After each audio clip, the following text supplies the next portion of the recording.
कंवारी ननद। अंजलि की उम्र लगभग 30 साल हो चुकी थी।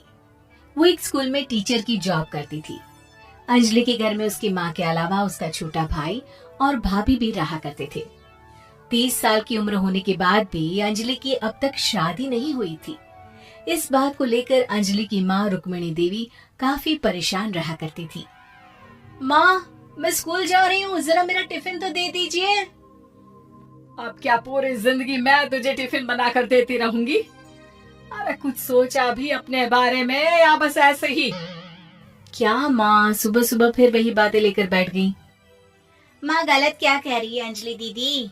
इतनी उम्र हो चुकी है आपकी, माँ कब तक आपकी सेवा करती रहेंगी?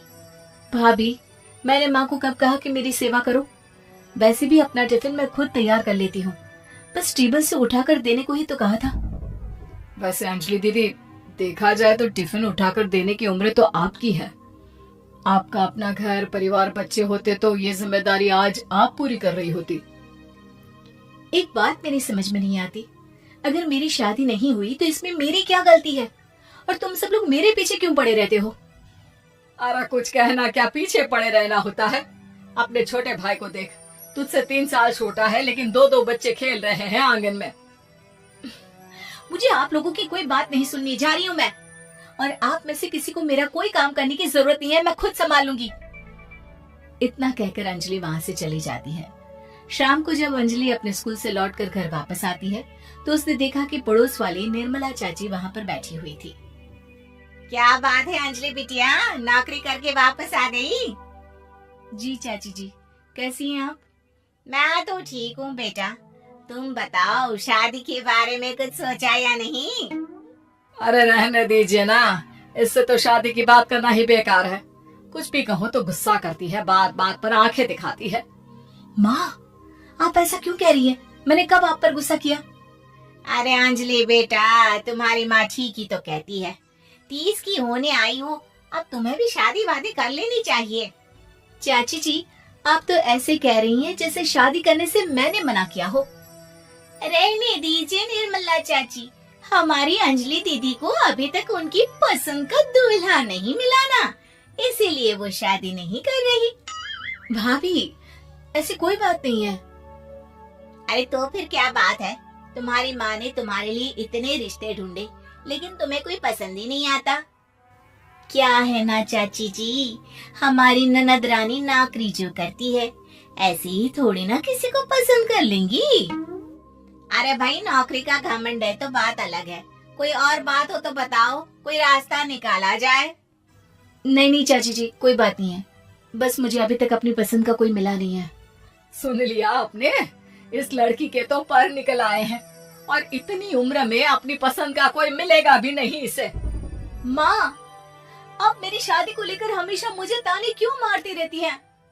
अपनी माँ की बातें तो ताने लगती है। ताने हैं? बताओ, मैंने कुछ गलत कहा क्या? देखो, ये सब छोड़ो, मेरी दूर की बुआ का बेटा है, उसकी अभी शादी नहीं हुई है, उम्र होगी कोई 34-35 साल। आप कहें तो बात आगे बढ़ाऊं? अरे हाँ हाँ, क्यों नहीं, ये भी कोई पूछने की बात है। अरे जल्दी से लड़के को यहाँ बुला लो। माँ, आप मुझसे पूछे बिना मेरी शादी की बात करने जा रही हैं, और मेरी उम्र 30 भी पूरी नहीं हुई है। निर्मला चाची कह रही है कि वो लड़का 35 साल का है। अंजलि दीदी, आपको क्या लगता है इस उम्र में कोई फिल्म का हीरो आएगा आपके लिए? देखिए, अब पसंद और नापसंद की बात तो रहने दीजिए, पसंद करने की उम्र तो आपकी निकल चुकी। अब तो जो भी मिले उसी से शादी कर लीजिए, इसी में भलाई है। तेरी भाभी बिल्कुल ठीक कह रही है। अब जैसा रिश्ता मिले उसके लिए हाँ कर देना, ताकि हम भी गंगा नहाए। ठीक है, चलिए मैं उस लड़के को कहती हूँ, वो कल ही अंजलि को देखने आ जाएगा। अगले दिन निर्मला चाची के दूर का रिश्तेदार अंजलि को देखने उसके घर आता है। उसका नाम था अजय। अंजलि जी, तो आप नौकरी करती हैं, वो भी स्कूल में? जी हाँ, मैं स्कूल में टीचर हूँ। हमारी बेटी बहुत होशियार है। अरे पढ़ने लिखने में इतनी होशियार है, इसीलिए तो इसकी नौकरी लगी है स्कूल में। हाँ हाँ ठीक है आंटी जी, जरा मुझे भी तो बात करने दीजिए आपकी बेटी से। जी पूछिए ना, क्या पूछना चाहते हैं?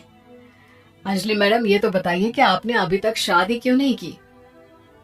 बस ऐसे ही, कहीं कोई रिश्ता पसंद नहीं आया इसलिए। लेकिन क्या मैं आपसे पूछ सकती हूँ कि आपने शादी क्यों नहीं की? अंजलि, क्या कर रही हो तुम? लड़कियों को इस तरह की बातें नहीं शोभा देती। रहने दीजिए आंटी जी, आपकी बेटी काफी पढ़ी लिखी है, मैं उनके सवाल का जवाब दे ही देता हूँ। वो क्या है ना, मुझे भी अभी तक अपनी पसंद की कोई लड़की नहीं मिली। अच्छा, कोई बात नहीं। वैसे आपकी तनख्वाह कितनी है? कितना कमा लेती है महीने का? जी यही कोई 25,000 महीने। बस 25,000? इतने से क्या होता है? इतने से तो आजकल घर भी नहीं चलता। आपके कहने का क्या मतलब है? अरे मैं तो ये सोच कर आया था कि नौकरी वाली लड़की है, आराम से 40,000 कमाती होगी। माफ कीजिएगा, आपका और मेरा रिश्ता नहीं हो सकता। जी कोई बात नहीं, मुझे भी आपके साथ शादी करने में कोई इंटरेस्ट नहीं है। अंजलि, किस तरह की बात कर रही हो? घर आए रिश्ते को ठुकरा रही हो तुम। दीदी, अब इस उम्र में आपको इतनी अकड़ नहीं दिखानी चाहिए। अच्छा खासा रिश्ता हाथ से निकल गया, कहीं ऐसा ना हो कि जिंदगी भर कुंवारी ही रह जाओ आप। कुछ दिन और ऐसे ही निकल जाते हैं और अंजलि की शादी कभी नहीं होती। अंजलि के परिवार वाले बिंदास उसे ताने मारते रहते हैं, लेकिन अंजलि एक बड़ी नौकरी की तैयारी करती है और उसमें सिलेक्ट होने के बाद अंजलि को एक बहुत बड़ी नौकरी मिल जाती है। अब तो दीदी के नखरे और भी ज्यादा बढ़ जाएंगे भाई। अब तो इतनी बड़ी नौकरी जो लगी है, अब इनकी शादी होने से रही। माँ, मुझे नौकरी के लिए दूसरे शहर जाना पड़ेगा। आप जानती हैं ये बहुत बड़ी जॉब है और इसमें पैसे भी बहुत ज्यादा मिलेंगे। अच्छा, कितने पैसे मिलेंगे बेटा? माँ, मुझे हर महीने 90,000 सैलरी मिलेगी। क्या? अरे वाह वाह, ये तो बहुत अच्छी बात है। लेकिन फायदा क्या? कितने भी पैसे मिले, शादी तो हुई नहीं ना तुम्हारी। अंजलि नौकरी करने के लिए दूसरे शहर में चली जाती है और जब कुछ महीनों के बाद वो वापस घर आती है तो उसे अपने पति के साथ देखकर उसके घर वाले हैरान रह जाते हैं। अरे अंजलि, तूने शादी कर ली और हमें बताया तक नहीं। और दामाद जी करते क्या है? इतनी बड़ी कार है उनकी। माँ, मैं आपको सब कुछ बताना चाहती थी, लेकिन आप सबके ताने सुनकर बहुत दुखी हो गई थी और इसलिए मैंने अपनी पसंद से शादी कर ली। मेरे पति मेरे साथ ही ऑफिस में नौकरी करते हैं और बहुत बड़े अफसर हैं। और एक बात बताऊं माँ, आज मैं बहुत खुश हूँ।